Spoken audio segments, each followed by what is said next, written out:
Hello folks, long time no see. I thought I would upload a inside my head, which I always emphasize by pointing at my head as if there was anything in there. Um, Now I couldn't quite find the right time control, so I'm playing a 5+5, which may result in time issues, but hopefully it will be a-okay. So we're playing an opening that is rather weird, because it started off as a Sicilian, went into the Alpine, and now if I play knight c6 then I allow d4, which will turn it into the French. Now I don't want that, because most people who play the Sicilian because they want to play the Sicilian and they don't want to play anything else, especially not the French. So I'm going to play d4 here, which will result in a very unique pawn structure, where I will have a weak pawn on d4 and they will have a weak pawn on e5. The reason why these pawns are classified as weak is because they are basically separated from the rest of their respective armies, so I can't defend it with a pawn and neither can he defend this one with his pawns. And so this is going to be a bit of a funky business around those pawns. So now I'm rerouting my knight here. Once again, the idea is obvious. I want a bite from that pawn. I could have played here b5, but I'm playing too fast.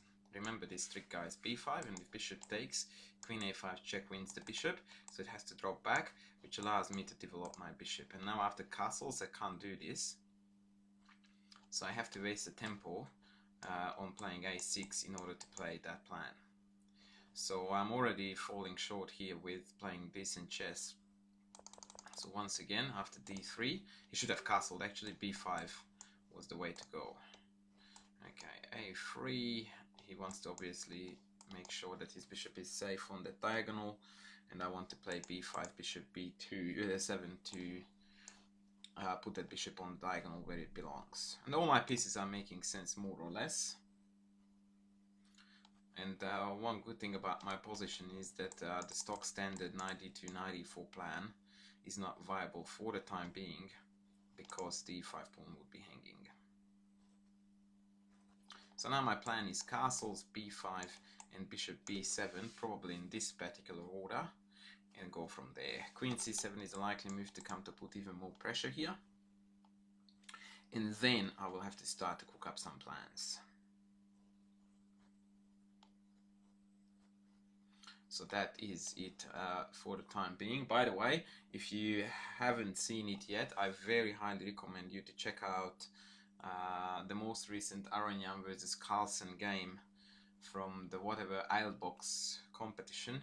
It was an absolute stunner, and that game is going to be in every single chess magazine around the world for a very good reason. Not because of Aranyam being the reigning world champion, because that in itself is not a breaking news, but the game was just magnificently beautiful. Good old Levon still has it, and it's good to see.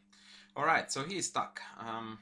One of his main problems is the bishop on c1, which is difficult to develop, because d2 is out because you want to put the knight there, and all the rest of the squares on the diagonal, are controlled by white pieces, so that makes his life a little bit tricky. So what he needs to probably do is to reroute this knight here and then develop the bishop from c1. And in fact, developing the bishop is not a biggie. The knight is more important, far more important in this case.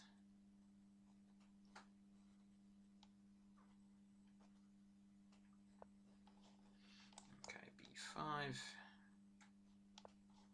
bishop b7, everything is going according to plan.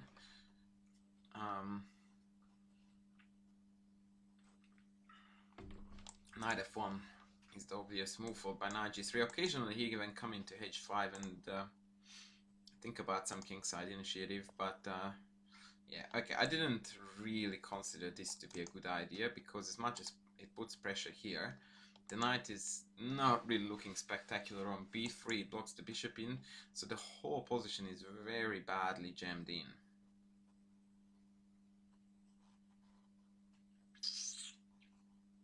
I'm thinking about how to exploit this, and that's a different story altogether. I'm looking at moves like queen b6, rook c8, The funny thing is that, realistically speaking, my knight on c6 is my worst placed piece because it's in the way of the bishop to dominate the diagonal, but I can't really move it anywhere without compromising the d4 pawn. Now, sacking the d4 pawn in these structures is a stock standard motive, and I'm more than willing to do it if the circumstances align in a way that I consider a-okay. I just had an idea. After knight b3, my assumption is that he wants to play bishop d2 followed by rook c1. So if I want to mess with his face, then I'm going to play here a5, so that after bishop d2 I can play a4. And all of a sudden the knight is stuck for squares. I mean, going back to c1 is not exactly pretty. So now I can just continue developing my dudes. He can't play rook c1, now I can play rook c8. In fact, I might even consider the other rook, and my plan now is to play b4 and start building up some sort of initiative on the queen side. I think that this is the first time when we can actually assess the position. I mean, we assess the position throughout the game, but this is when we can draw an assessment for the first time in the game that is going to be different from any other stages beforehand, because now I believe that I have got a slight advantage, predominantly due to this very poorly placed piece. And this was actually part of result of his poor planning of putting the knight here. As I told you, I expected knight f1, knight g3, and then bishop d2, which couldn't have been met with the same business. Whoa! Now this is really asking for trouble. You just play g3, look at the diagonal. And if I put a queen and a bishop there, he's going to be in a world of hurt. So what I'm looking at now is removing this knight from c6 so that I can replace it with the queen.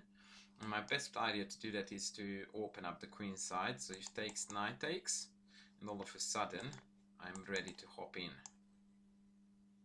I'm also ready to pinch one of his bishops. So basically the position is collapsing onto him now really, really hardcore. Knight c2 is threatened, knight takes a2 is threatened, queen c6 is threatened. Not looking good. Not looking good.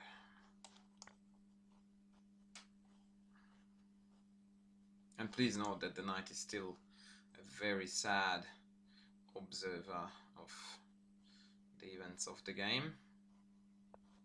And my only concern is that after queen c6, oh, okay, now after queen e4 I'm winning a pawn.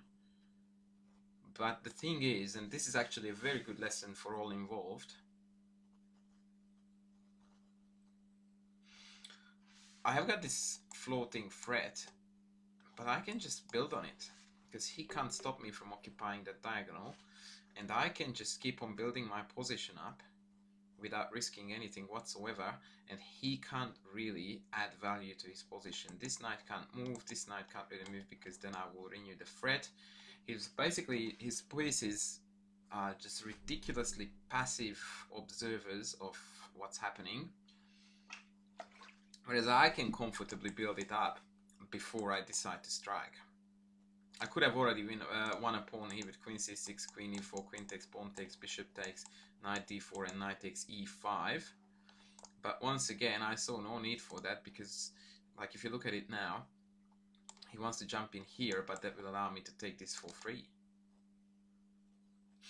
So I see no reasons why I shouldn't play here either queen c6, forcing knight here, or even just h6 and then take. I can't decide which one to go for, to be honest. Somehow I feel like this one is a little bit better. Can't really justify.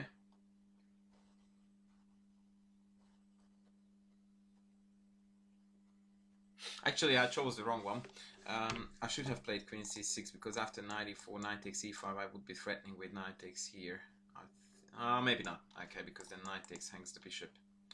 So maybe I'm getting a bit carried away here, but yeah, now his knight needs to go to one of these, and it's not going to be pretty. Tactics on these two squares don't work because my queen is covering it, which was something I did check. Yeah, he fell apart rather badly in this game. And by the way, I had the last positional plan, which was a3, to crack the a file open and exploit the bishop and the pin on the a file, but I don't think I will ever get around using that motif in this game, because it's going to be decided without it. Yeah.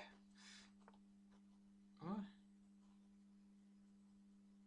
Oh, okay, I had a search active on a different server.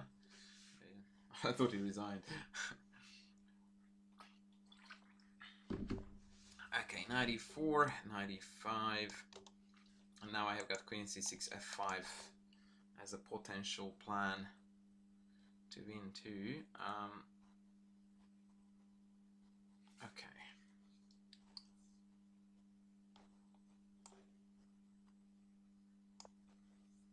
Now the diagonal has been weakened even more chronically than before, because he can no longer plug it in with pawn f3.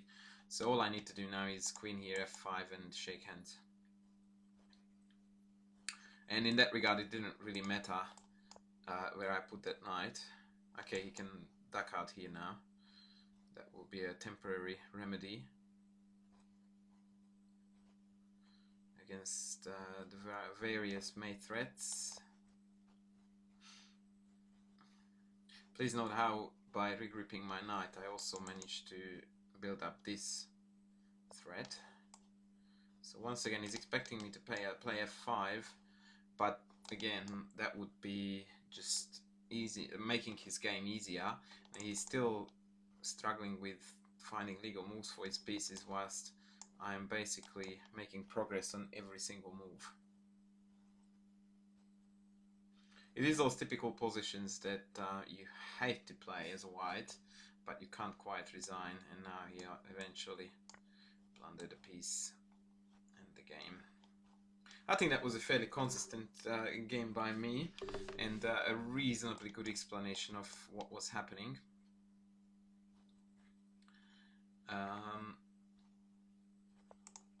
And a really straightforward victory, so I think that this actually fits really well in the theme of Inside My Head, and therefore I'm going to definitely upload it. I think he thought that that was a pin, but nay. Okay, Rook c2 is my next move. Nope. My next move. Well, actually now it's b2 gonna be.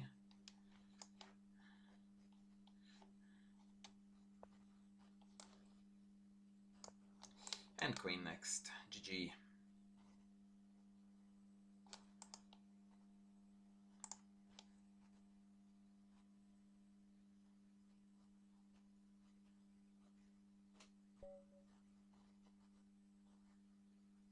Alright, let's see if he wants a rematch. If not, I will do a bit of an analysis of the game. Rematch, no, yes, no. Come on, man, make up your mind. No. Okay, in that case, let's go on to analysis board. And let's go back all the way. So starting off with the Sicilian, he wants to turn it into an Alapin. I go, okay, let's go Alapin. He goes, no, let's go French. So after knight c6 d4, we would have transposed into the French defense. And this is, by the way, a good reason for you to be familiar with openings that you don't even play, because if you don't know that the French advanced variation looks like this, then you may not realize that you have been actually tricked into an opening that you don't play at all. And I was well aware of this, which is something I said during the game, and that's why I decided to push d4 in, take. And once again, from here on, the game is about trying to exploit the respective weakness of these pawns. And that's why I'm developing my knights here and here to cover the e5 square. But once again, I need to emphasize this. I think that here he should have played castles instead of d3, and the reason for that is because it allowed me to play b5, which I didn't do because I played too fast, and on bishop takes I've got queen a5 check, winning the piece. It's a very nice motif that pops up in a great variety of openings. And after bishop b3, I managed to play b5 without having to play a preparatory a6. So now I can go knight g6 and then bishop b7 or even bishop b7 first. And yeah, now my bishop is immediately trained on the right diagonal without having to worry about how to put it there. Compare it to the game where I had to play this move in order to play this move. So basically I lost a very valuable tempo there, and whilst on lower level of chess it doesn't really make a difference, when you go higher up these can be game changers. Okay, bishop drop back, bishop b7. Once again, please note how I committed myself to very quick development, and despite of playing black and despite of playing a somewhat unusual opening where things tend to be clogging up a fair bit, I am done with development before he is.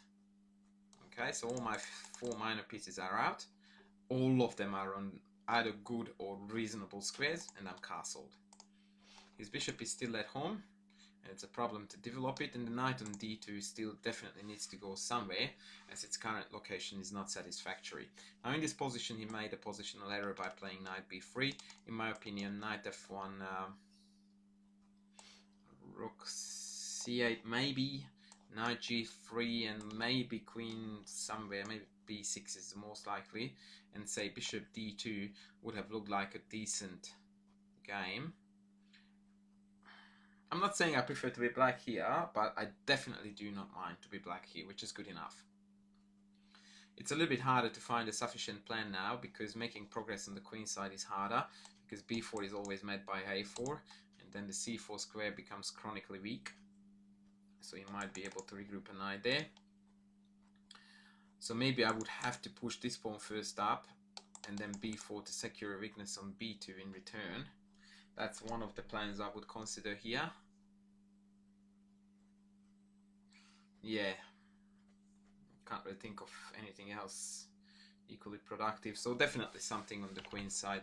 Sadly for him, he went knight b3, a5, bishop d2, a4, knight c1, and from here on basically the Tarrasch axiom became the main feature of the game, because good old Dr. Tarrasch said that if one piece is placed badly, the whole game is placed badly, meaning that one misplaced piece normally is the end of the beginning of the end, because yeah, you just can't play chess with a knight on c1. I mean, it can't go anywhere, it disconnects the rocks, it's just ugly. And g3 was obviously the sign of utter confusion.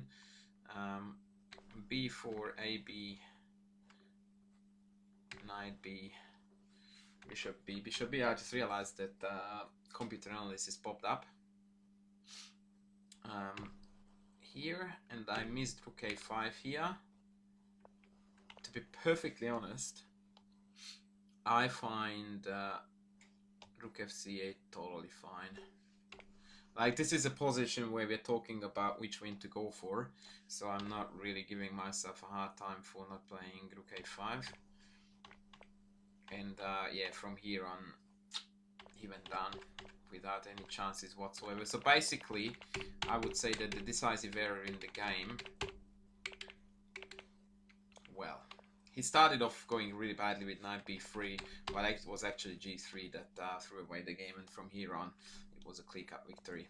So I hope that I managed to demonstrate a couple of ideas about opening play, how to develop your pieces, how then to formulate a plan, which is what most of my students currently struggle with, because more often than not I find that they get to a stage like this, and this is where, or rather here, when things go astray and we come up with random cheapos, unrealistic plans, even picking the wrong side of the board to play on, and so on. So I believe that this game was a reasonably good example to demonstrate piece coordination, correct plan, how to exploit weaknesses, and so on. And if it was a good example of that, then please give me a like on this video, and other than that, I will be back with more soon. So thanks guys for watching. Bye.